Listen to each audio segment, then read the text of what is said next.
만약 여러분이 조난을 당해 물이 부족한 상황이라면 오줌을 먹으면서 연명하시겠습니까?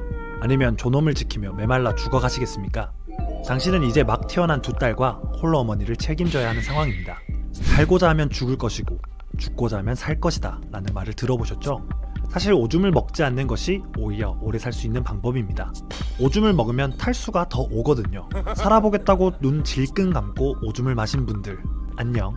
당신은 방금 가족과 인간의 존엄성을 한 방에 날렸습니다. 지시가 교양 챙겨 오늘의 주제는 오줌을 마시는 방, 아니 물이 우리 몸에 미치는 영향입니다. 333 법칙을 아시나요? 삼수 없이 3분, 물 없이 3일, 음식 없이 3주간 살 수 있다는 말인데요. 생존의 공기 다음으로 중요한 것이 바로 물이라고 알려져 있습니다. 생물에겐 거의 절대적으로 필요한 물, 인종이나 나이, 성별에 따라 차이는 있지만 인체의 약 60% 정도는 물로 되어 있습니다. 뇌의 75%, 심장의 86%, 근육의 75%, 혈액의 94%, 뼈의 22%가 수분입니다.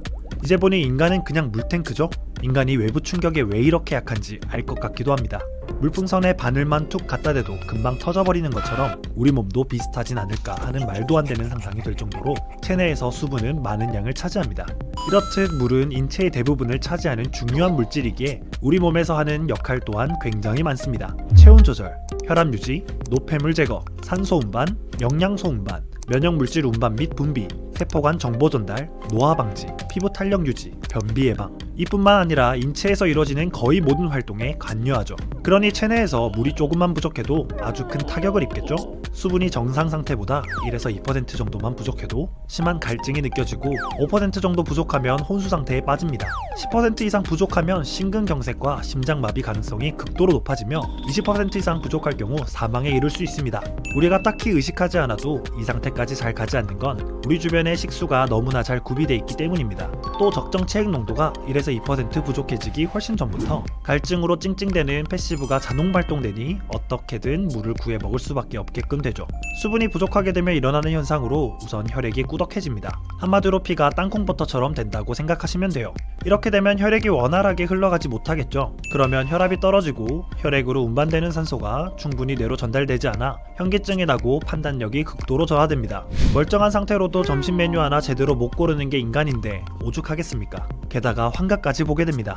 결국 수분이 부족하면 육체적으로나 정신적으로 모두 박살이 납니다. 그만큼 체액 농도를 적당히 유지하는 게 생명 유지에 아주 필수적이니 수분을 섭취하고 이뇨작용을 하는 당연한 과정을 귀찮아하지 말고 성실히 수행하셔야 합니다. 앞서 말했던 조난 상황 대처법에 대해 다시 이야기해볼까요? 생존을 위해서라면 오줌이라도 마셔야 한다고 알고 계신 분들이 많겠지만 미 육군 생존 가이드를 포함한 많은 생존 서적에서 소변 섭취를 피하라고 말합니다.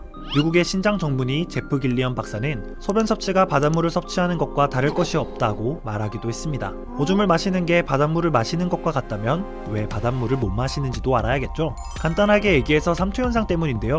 삼투현상에 대해 한 번도 들어보지 못한 분들은 거의 없겠죠? 하지만 정확하게 알고 계신 분들도 많이 없을 거예요. 인간이 바닷물을 음용할 수 없는 이유, 민물고기가 바닷물에 살지 못하는 이유, 음식에 소금을 치면 썩지 않는 이유, 이 모든 건 삼투현상과 관련이 있답니다. 초등학교 때 배우고 그런가 보다 하고 잊어버리기엔 너무나 중요한 현상이죠. 삼투현상이란 쉽게 말해 농도가 다른 두 용액이 있다면 농도가 낮은 용액에서 높은 용액으로 물이 이동하는 성질이라고 생각하시면 됩니다. 이 현상을 토대로 대입해본다면 인간이 바닷물을 먹을 수 없는 이유는 바닷물의 농도가 체액의 농도보다 훨씬 진해 수분이 체내에서 도리어 빠져나오게 되기 때문입니다. 농도가 낮은 쪽에서 높은 쪽으로 물이 이동하게 되니까요. 그래서 사람이 갈증에 시달리고 판단력을 잃으면 이제 바닷물을 보고도 그래 갈증엔 포카리, 포카리엔 짠물, 짠물은 바닷물, 바닷물은 포카리와 같은 생애의 마지막을 장식할 허술한 논리구조 모델을 개발하고 골로 가는 거죠. 민물고기가 바닷물에 살 수 없는 이유도 마찬가지인데 바다처럼 염도가 높은 환경에 놓이게 되면 체내보다 외부의 염도가 높아 몸속의 물이 밖으로 빠져나가게 되기 때문입니다. 즉 체내 수분을 잃고 탈수 상태에 이르는 것이죠. 소금에 절인 음식이 상하지 않는 이유도 똑같습니다. 세포 내에도 물이 존재하는데 음식에 소금을 뿌리면 세포 속에 물이 빠져나와 세포가 쪼그라들게 됩니다.